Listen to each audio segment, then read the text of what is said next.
High বন্ধুরা, আমি সৌমিতা আর আপনাদের সবাইকে স্বাগত জানাই সৌমিতাস রান্নাবান্নায়। আজ আমি এগ চাউমিন বানাবো। তো তার জন্য যে 3টে ডিমকে ভেঙে নিয়েছি আর স্বাদ মতো আমি লবণ দিয়ে ঝোড়ো ঝোড়ো করে ভেজে নিচ্ছি। ডিমটা আমার ভাজা হয়ে গেলে এবার আমি বাঁধাকপি ভেজে নেব। পরিষ্কার জলে কিন্তু আমি বাঁধাকপিটা ধুয়ে কেটে রেখে দিয়েছিলাম। তো এবার বাঁধাকপিটাকে একটু সামান্য লবণ আর হলুদ দিয়ে ভেজে নেব। বাঁধাকপিটা আমার ভাজা হয়ে গেলে এবার আমি সরু সরু করে কেটে রাখা গাজর আর আলুর টুকরোগুলিকে ভেজে নেব। তো একইভাবে কিন্তু সামান্য একটু লবণ দিয়ে আমি ভেজে নিয়েছি। দেখুন আলু আর গাজরটা আমার ভাজা হয়ে গেছে। এখন আমি কিন্তু ছোট ছোট করে কেটে রাখা কিছু বিনস ভেজে নেব। বিনসের টুকরোগুলি খুব ভালো করে ভাজা হয়ে গেলে এবার আমি বিনসগুলিকে নামিয়ে রেখে এখন আমি ওই কড়াইয়ের মধ্যেই পেঁয়াজ কুচি এবং কাঁচা লঙ্কা কুচিগুলিকে হালকা করে একটু ভেজে নেব। আমি কিন্তু 2টো বড় সাইজের পেঁয়াজ আর 4টে কাঁচা লঙ্কা নিয়েছি। আপনারা কিন্তু আপনাদের স্বাদ মতো কাঁচা লঙ্কাটা ব্যবহার করবেন। পেঁয়াজের টুকরোগুলিকে সামান্য একটু ভেজে নিয়ে আমি কিন্তু নামিয়ে নিয়েছি। এখন আবার ওই কড়াইয়ের মধ্যেই কিন্তু সামান্য পরিমাণে একটু তেল দিয়ে তেলটা গরম হলে আমি চাউমিনগুলিকে একটু ভেজে নেব। চাউমিনটা ভাজার সময় আমি কিন্তু পরিমাণ মতো একটু লবণ ব্যবহার করছি।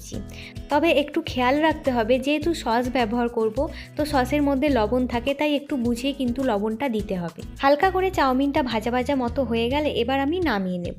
আমি 1 প্যাকেট চাউমিন জলে ভিজিয়ে রেখেছিলাম, তো জলটা ঝরিয়ে নিয়েছি অবশ্যই। আর এখন কিন্তু আমি সেই 1 প্যাকেট চাউমিনকে হাফ হাফ করে দুবারে ভেজে নিচ্ছি। তো চাউমিনটা কিন্তু আমার বেশ ভালো মতোই ভাজা হয়ে গেছে।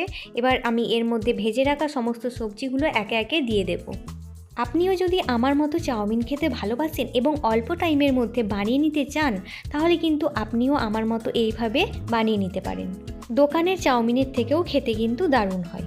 কেমন লাগছে আমার এই রেসিপিটি? যদি ভালো লেগে থাকে তাহলে ভিডিওটিতে একটা লাইক দিয়ে আমাকে কমেন্ট করে উৎসাহিত করতে ভুলবেন না।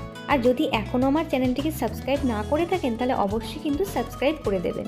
সমস্ত সবজিগুলোই কিন্তু আমার দেওয়া হয়ে গেলে ওপর থেকে আমি টমেটো সস ও সয়া সস একসাথে গুলিয়ে রেখেছিলাম, তো সেটা এবার দিয়ে দিলাম। সস দেওয়ার পর এবার আমি সব কিছুকেই চাউমিনের সাথে বেশ ভালো করে মাখিয়ে নেব। আমি এখন ভেজে রাখা ডিমের টুকরোগুলি এর মধ্যে দেব না। যখন প্লেটের মধ্যে চাউমিন সার্ভ করব তখন কিন্তু আমি ভেজে রাখা ডিমের টুকরোগুলি ওপর দিয়ে সাজিয়ে দেব। এখন কিন্তু বন্ধুরা প্লেটে সার্ভ করে দেওয়ার জন্য চাউমিন কিন্তু আমার একদম রেডি। তাই আমি ওপরে একটু গোলমরিচের গুঁড়ো ছড়িয়ে দিয়ে এবার নামিয়ে নেব। দেখা হচ্ছে তাহলে আবারও একটা নতুন রেসিপি নিয়ে।